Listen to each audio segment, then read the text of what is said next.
One of the main talking points that Microsoft looks to dispel in 2023 is this notion that Xbox has no games.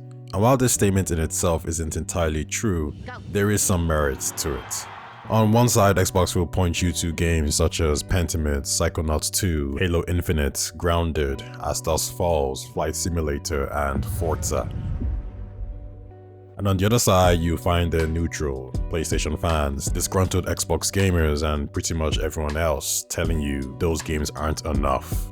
They'll point to the fact that these titles are niche and the vast majority of gamers out there wouldn't trade Sony's 2020, 2021, and 2022 slate for any of Microsoft's. And you'll notice I stopped at 2022. And that's because if you look at what Xbox is offering in 2023, it's probably the first time in an extremely long time that they're going toe-to-toe with the other platform holders like Nintendo and Sony. If you look at it from an exclusive standpoint, Microsoft has Starfield launching in the first half of the year, Redfall dropping just shortly after, Stalker 2, Atomic Heart, Minecraft Legends, Forza Motorsport, Arc 2. And the key thing to remember here is there is no definitive list. Whatever you heard will likely be expanded upon, and if not from an exclusive standpoint, you'll be able to play these games via Gamepass.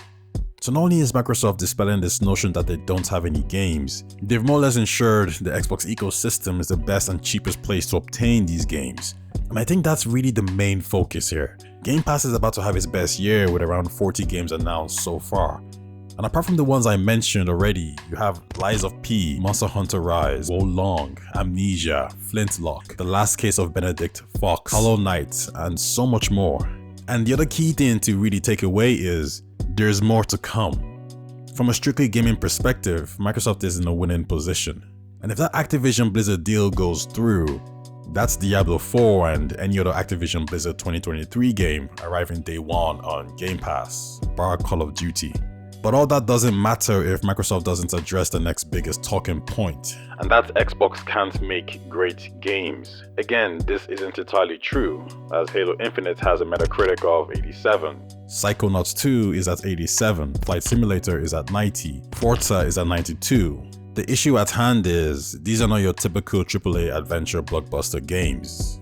These are not the games the vocal minority would argue would move the needle. Flight Simulator isn't going to make you want to get an Xbox in the same way The Last of Us or God of War is. It's not going to shake up the industry and innovate in a way that will inspire other games. It's not going to compare it to Horizon Forbidden West in any way, shape or form. And it's not going to win any Game of the Year awards.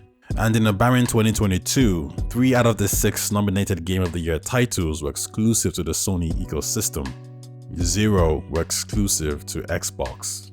So if all goes according to plan, that's set to change in 2023, with Starfield and Redfall dropping.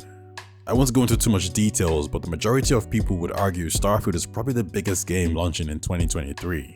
It's to signal Microsoft's arrival into the next gen, their first new major AAA blockbuster RPG game. And if Starfield and Redfall are a success, which many of us feel it will be, these two games should dispel the notion that Microsoft can't make great games. To round this up, 2023 will be the most important year for Xbox. If Starfield hits, Redfall hits, all Game Pass announced games drop, the Activision Blizzard deal goes through, strictly speaking from a competitive standpoint, there's nothing Nintendo and Sony could do to top that. And that might be the same for 2024 and beyond. We'll see.